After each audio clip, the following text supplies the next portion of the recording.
beau s'abonner et belé na chaîne Oyo.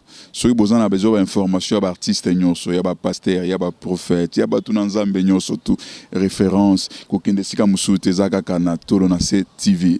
Nayebi ko pambola lisusu chaîne Oyo tolo na C ekende liboso.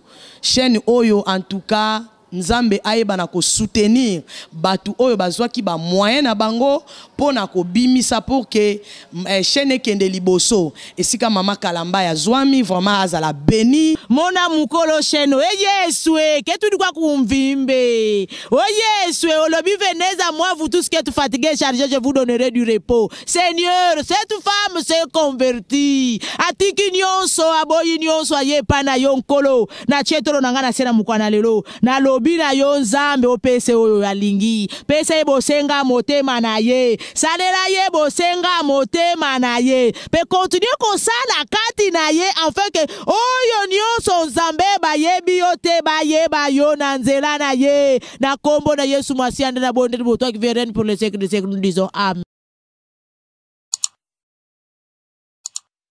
Shalom, shalom ba la ninion so balanda biso na kati ya chaîne na biso ya monene na kombo to na TV à notre boss on a bengaka mingi la patrona na kombo ya évangéliste international na kombo ya Anna Kalambai moi ça mo konsikandi to lobaka respect et puis likambo douleur nde zali na ngambo ya bayina biso po ba yoka douleur ainsi que na papa na biso benge papa Carlos Kalambai le gardien du temple église nyonso ba nyonso même na pisi no mbote belé shalom shalom shalom Kongo bizaleli merci beaucoup na monaki encore une fois batu belé azo commenter nzambe vraiment lola mona pia pambola bino ebelé ne pe boza ko s'abonner entre bo s'abonner massivement poto matamata to comme pe na 100 000 abonnés to zela yo s'abonner so s'abonner na kati ya chaîne na biso c'est nkolo akupambola yo na 1 500 000 $. On est ainsi parlé l'homme de Dieu Motonanzambe Motindame na kombo ya le prophète Samuel Eric votre présentateur au bolingaka mingi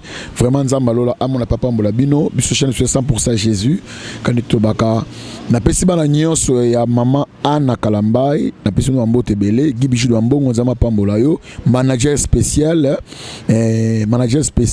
ya mama na biso Anna Kalambai nzambe ya lola pambola ba invité nyonso balikaka na chaîne o nzamba pambola je crois na décembre to na espace mon ba dédicace kaka to ko dédicacer ba de Dieu bato ba défilé to dédicacé on est allé programme ya sika na Montréal nzamba pambola bino le la kati sa plateau na ngai na invité na zui un homme de Dieu au bozo mesane mikolo oyo abezo comme livre c'est cela qui déjà et on a 7 modules où moi mais peu l'accès kolobila bisango abi il a un remède tant bi remède c'est-à-dire un réponse il y a ndengeni ni Congo iko bonga il y a une réponse pour ko la révéler mamebele vraiment c'est le prophète Josué Pembe il y a tout na kati ya notre émission na biso mokolelo merci beaucoup shalom l'homme de Dieu. Ouais, shalom prophète Eric Samuel. Bonne santé, bonne macamnios. Jésus-Christ est vivant, on est là, on tient les coups. Macamnios c'est le cas Kimia, Nangola Nzambe, jusqu'à présent on va menacer ngate. Jusqu'à présent on va menacer oté. Yo les menaces, il va menacer par rapport à ni. Ezalara bongote parce que biso ba congolais comme culture lorsque une personne qui vient avec un ainsi de l'Éternel ou soit qui vient avec une solution quelconque pour le changement de la nation, ipso facto la personne devient l'ennemi des Congolais. Tolinga baerote, Chine supporta Ipman baeda Ipman avant. Biso tolinga supporter ba Ipman va changer mbogate.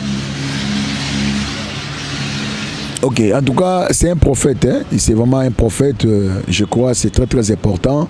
D'abord, likambo mbote oyo eningisi poto mobimba na mona ba commentaire nzamba pambola yo en tout cas c'est bien tu as bien parlé bonaboye entre jusqu'à présent on a moni mutu anié angoté jusqu'à présent na moni muta boyi angoté tout le monde est d'accord on a vraiment gloire à Jésus likambo livre na yo bania nano livre no titila oneni bon kombo eza livre na ngate. Parce que je n'ai jamais eu l'intention d'écrire sur le pays. pendant la période de la pandémie coronavirus, nzamba kotianga na retraite oyo yebi na tika kisuki. Tout cela qui nous quelques émissions awa na tolo na TV avec des cheveux ainsi que des barbes. C'est à ce moment-là le Seigneur m'avait parlé sur les stratégies positives pour le changement de la nation congolaise. Donc à Pessinga 7 titres, Komakango Intendard, la force des États-Unis, le mystère des os du pays, les 3 points néfastes du pays, les alliances du pays. J'avais écrit encore l'appel et l'origine du pays et l'état des droits et le respect de l'être humain. Donc, excepté introduction, na conclusion. Donc, lorsque le Seigneur lui-même me parlait sur ces choses, et loko et tika kinga beaucoup plus ces qui makambo nzambatali sakingai. Na katia makambo ana je l'ai écrit. Et une fois que Nassil ici, c'est à ce moment-là le Seigneur m'avait parlé d'aller voir un homme de Dieu. Je l'ai contacté, bon, allez-y voir les hommes de Dieu actuels. Sentir, il y a président César toujours fermé. Donc, actuellement, le président Fati est toujours leur président. Il n'est pas le président pour le Congolais, je ne sais pas quoi. Donc c'est pour cela, je me suis dit, comme c'est pour l'intérêt, il y a peuple congolais, je ne le fais pas pour gagner, non. Je ne le fais pas pour quoi que ce soit, non. Donc, Eza, Babitumba, to Fanda, to Lobata, Lobi, to Koufi Nabiso, à ta place, to Rozalaka, Pembe Natata, to Monakenon, Nation Nabiso, connaître lieu au Nzambala Kisaki. Donc, c'est un peu ça.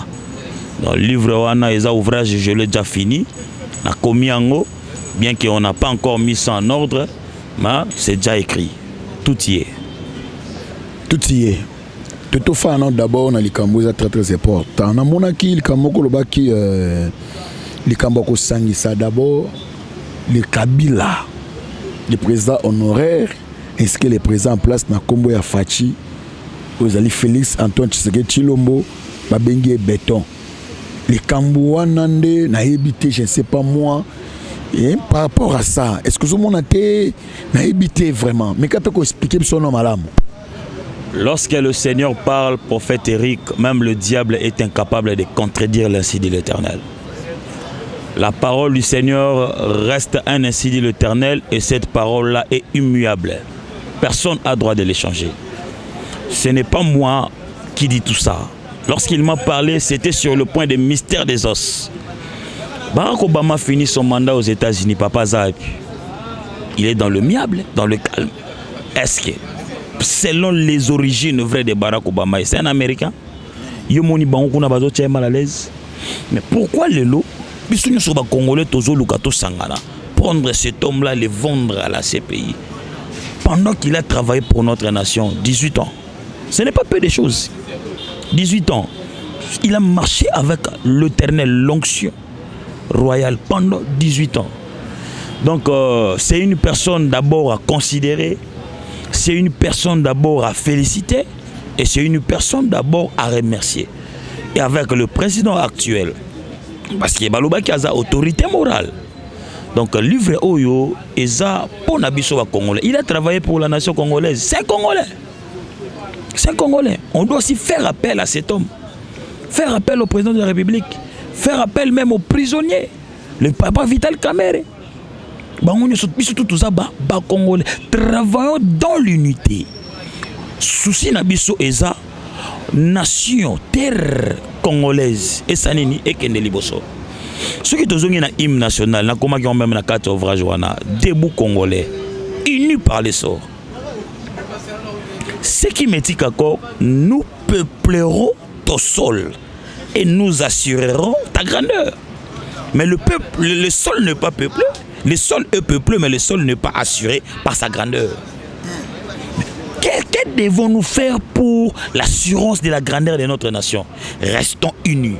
Retrouvons-nous dans une même table, avec une même pensée. La Chine, dans mon émission, la Chine est comment forte l'élo, c'est par rapport à unité. Et ça pays allié mon côté et yo soutenir Chine pour comme Chine. Kaka ba chinois ba ngomoko ba bundi, ba héros ba bimi, o ba bomio, héros muso a telemi, o ba bomio, héros muso a telemi, o ba bomio, héros muso a telemi jusqu'aujourd'hui. La Chine est devenue ce qu'elle est devenue. Pourquoi pas biso? Et bien la richesse aux gens na mboka. Surtout qu'il y a un monde, dis-moi un peu. C'est la République démocratique du Congo en matière de richesse. Non, c'est une nation que Dieu aime. Dieu a tout donné. Mais à des fois, Dieu lui-même regrette. C'est comme un père, a bengi mon année, a tikeli a mbongo nyonso na banque, mama pangu ba voiture, mais moi na bi malibanda que nous senga biloko kolia. Plus papa ozoba, mais cet enfant, a comprendre c'est que moi je lui ai légué. Dieu nous a tout légué dans cette nation. Le problème à nous, c'est de cultiver cette terre. La Bible dit, Dieu prie Adam, le plaça dans les jardins, pour que Adam a kangamaboté. Bien que nous un jardin où a créé, mais Adam, tu dois cultiver et garder les jardins. Cultivons cette terre de nos aïeux et gardons cela. Comment est-ce que nous allons le cultiver? Par rapport à nos savoir-faire. To combattre so yoki savant mo bimi kuna osele loko mobo gouverner meza bo bengaye il est utile dans cette nation bo encadrer a osale la biso lo mo wa makasi mettez bo jibo étouffé ka ba héros na biso moto za ko étouffé bango.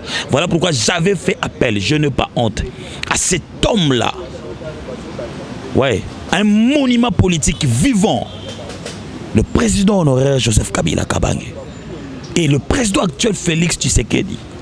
Oui, mais ma bezani, prophète Tolo Bakaka, nabagi molimo nanzambaza, so baluki molimo abatelangai. Est-ce que yoyebi ke bien que ceinture y a présidence actuelle est trop fermée. Mais écoutez, le Seigneur m'avait dit, la réussite de ces régimes ne viendra jamais dans la présidence, mais hors la présidence. Et vous avez quantité. Et bien pourquoi? Vekabundi Wale ça avait vécu, avait vu la mort. Abeti ba porte ba boy. Mais dans la présidence combien va koufi? Il y a des archevêques à la présidence, incapables de voir l'ange de la mort frapper. Dieu leur a enseigné rien que la réussite. Il y a régime, il y a président Fatu actuel. Et où t'as la présidence, et où t'as Libanda. Il y a un botika au Kangaba porte. Boyamba Obazana ba insidi l'éternel vrai. Tu travailler pour na profit à présidence, mais pour na profit il y a terre congolaise. Merci beaucoup. Tu travailles pour na profit à terre congolaise. N'engue l'homme d'aider à lobby. Qu'est-ce qui fait que Congolais les réputation naie et beba même les bandas. Sur Congolais, même les pasteurs congolais, la réputation nabiso ils a beba toujours les bandas. Ils a dit Yanine, quelles sont les semences que Congolais oyo ba injecter ni na kati ya Congolais pour ba réputation ba Congolais et puis sur abi Congolais soukanango Congolais abizaka kaka même un pasteur même un prophète ils a dit lelo foluba ils a dit Yanine. Prophète Eric, on est au 4e chapitre, les trois points néfastes. Nzamba Pambolo Molimo, Nzamba Tini, la question. Maintenant, on peut savoir point moko. Vous savez quoi? C'est comme si on a inculqué à un Congolais 3 points. Oyo et comme Sabiso Mite Mamabe envers race Nabiso Moko. Un Congolais est capable d'accepter un étranger, mais avec l'esprit de régner son frère au profit d'un intérêt quelconque. Congolais est capable. Congolais, tu es devant un Angolais. Angolais est un bon. On a dit que bête l'Angolais m'a beaucoup poisonné au Congolais. Oui, c'est quelque chose. C'est comme si on a inculqué ça en nous. Donc, un Congolais a la facilité de trahir son frère au profit d'une petite somme. Lorsque tu trahis ton frère, retiens que tu trahis des choses. La race congolaise et les sangs congolais devons sauver la race. Race Nabiso et la race moko recherché. To silate pardon, to conserver race Nabiso, to zalakaka. Makila oyo, il faut zalakaka. Ya on a bâti les 3 points néfastes du pays. Oyo bon Nabiso à Congolais et bébé si ba esprit Nabiso. Tout le monde Nabiso entre Nabiso à pasteur. Problème comme le pasteur Moïse Mbié. Et toi un homme de Dieu. Même ceux qui ont moni na doctrine na bino bo simba te to zongata na race. Tout ça est au Moïse à Salaki. Oui, un Égyptien, un Hébreu, Bazoswana. Pendant que Moïse a grandi dans la maison de Pharaon, à côté de Ajnini. Mais race est réclamée. Il a tué l'Égyptien, mais il a sauvé l'Hébreu. La race et le sang lui a réclamé. Qui avait dit à Moïse que Moïse tel que tu es là, tu es un Hébreu? Personne. C'est la race et le sang.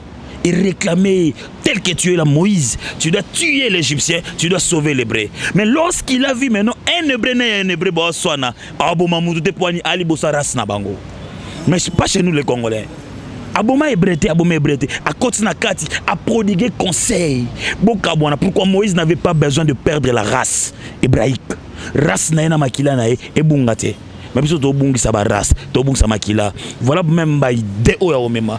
Président honoraire na ce pays, to garder race pe makila nae, c'est important pour la biso.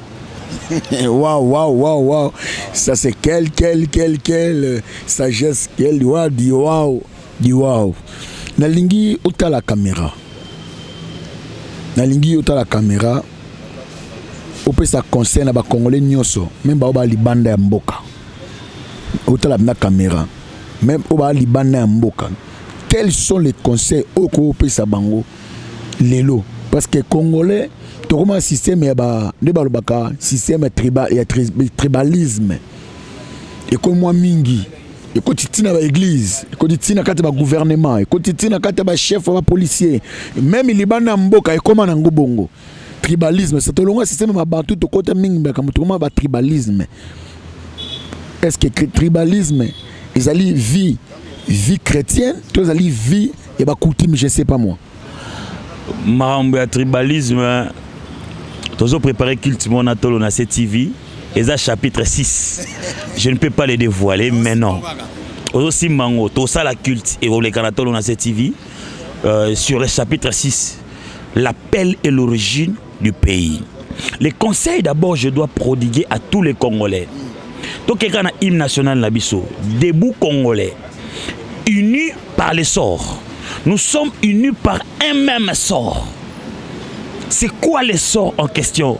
Défendre la terre congolaise, prendre soin aux richesses que le Seigneur nous a données, prendre soin à nos frères congolais. Un Congolais ne trahit jamais son frère. Un Congolais doit être incapable de vendre son frère. Un Congolais doit être capable d'aimer son frère. Chers frères congolais, évitons ce qu'on appelle de querelle. Évitons ce qu'on appelle des calmonies. Toza makila moko, toza na race moko. Toke même na musique mondaine, toke na musique chrétienne, toke na kati église, toke na théâtre. Ce que le Seigneur a martelé dans cet ouvrage, Dieu, lorsque Dieu a prévu la délivrance, il appelle d'abord le peuple à l'unité. S'il n'y a pas l'unité, il n'y a pas la délivrance. Il est temps que le Seigneur puisse délivrer la nation congolaise. Voilà pourquoi le Seigneur nous appelle à l'unité.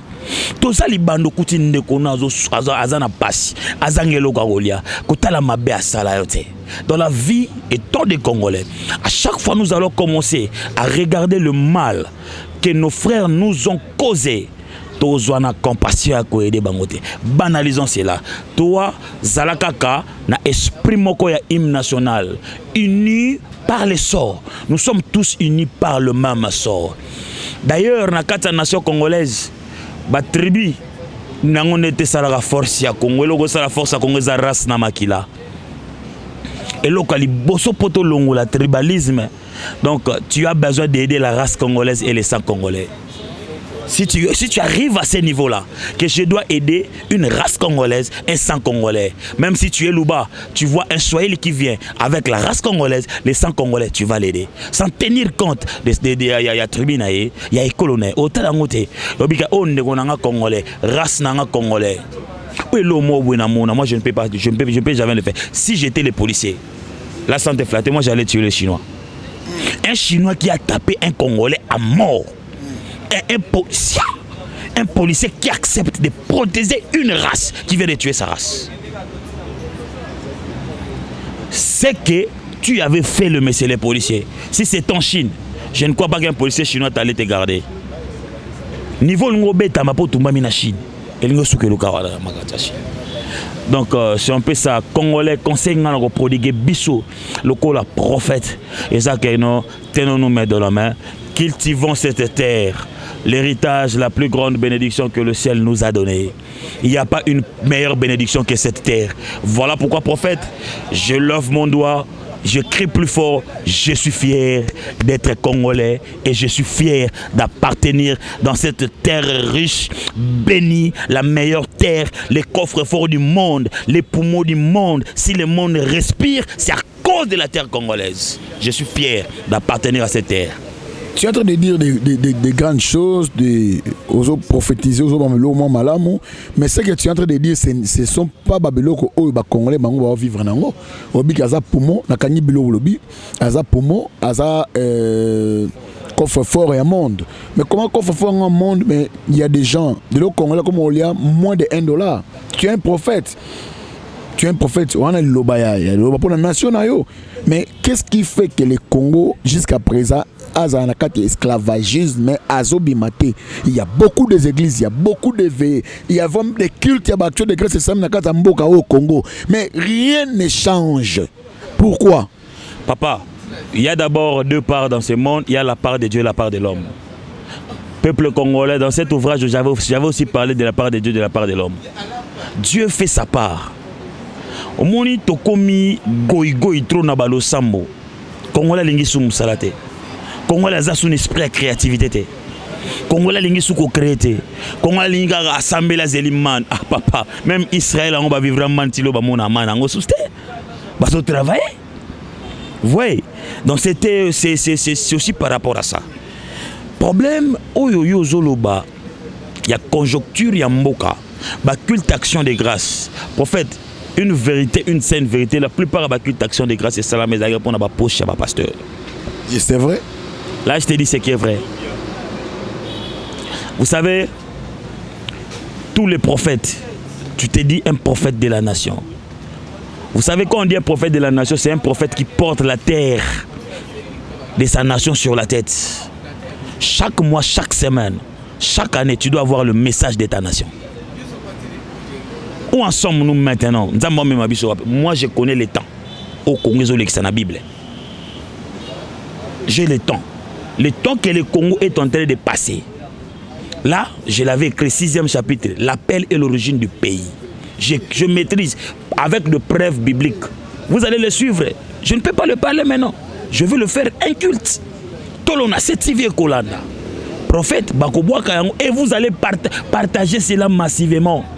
Vous allez comprendre le temps où Congo Zoluka, pour délivrance. Pourquoi? Pourquoi? Nous sommes tous en Kitate. Au monde est salamité. Rendez-vous dans la culte nation. Il faut Nzamba kita. Mais Dieu n'a nous acquitté. Mutuna mutazana kwenae.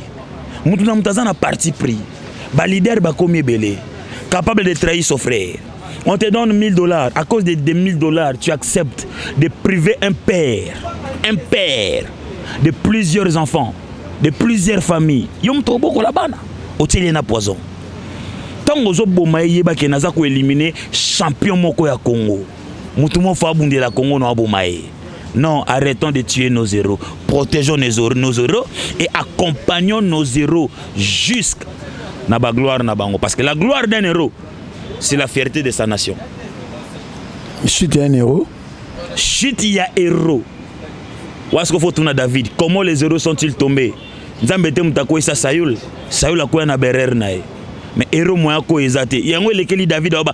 Comment un héros a koki ko kweya? Pour David héros a kweya raté. Quand on parle d'un héros, c'est un vaillant. Donc une personne qui s'engage à multi-batailles sans défaite. David est lequel lié. Parce que héros a quoi pour nini. Saül musane zaiga ko lukaliwe David. Orbino mbale bwana ngshomoko. O lukaliwe mutu moko okweya. Bon bete lolinanda comment les héros sont-ils tombés? Il est prophète. Je suis le prophète Eric. J'avais dit ça et je le déclare clairement. Peuple congolais, nous sommes dans l'aurore de la délivrance de notre nation. Dieu s'est décidé de descendre, mais il ne voit pas par quel moyen il finira par descendre. Aokitawapi. Rendez-vous dans le culte de la nation.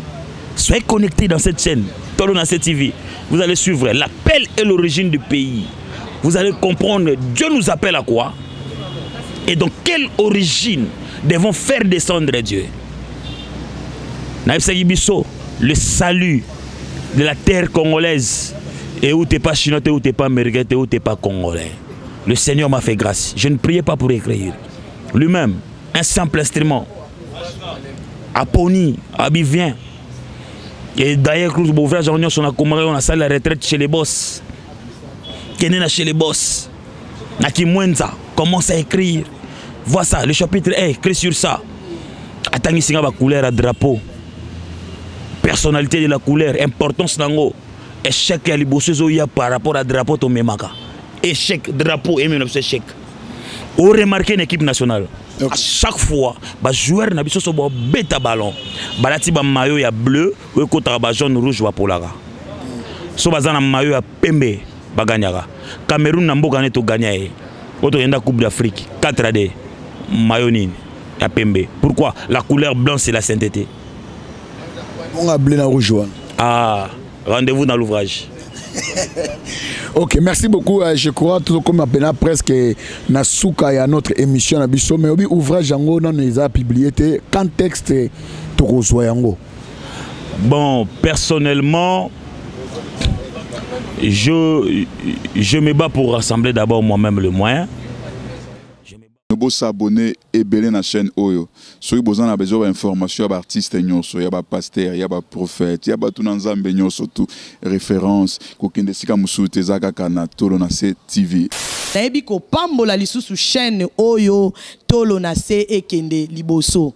Chaîne Oyo en tout cas Nzambe ayeba na ko soutenir batu oyo bazwaki ba moyen na bango pona ko bimisa pour que chaîne kende liboso esika mama Kalamba ya zwami vraiment azala béni mona mukolo chaîne Yeswe ketu dikwa kumvimbe Yeswe olobi veneza moi vous tous qui êtes fatigués chargés je vous donnerai du repos. Seigneur cette femme s'est convertie atiki nyonso aboyi nyonso aye pana yonkolo na chetolo nangana sena mukwana lelo na bina yo Nzambe opese oyo alingi pese bosenga motema na ye salela ye bosenga motema na ye pe continue kosala kati na ye afin que oyo nyonso Nzambe bayebi yo te bayeba yo na nzela na ye na kombo na Yesu Masiya na bonde boto qui vient pour le siècle des siècles.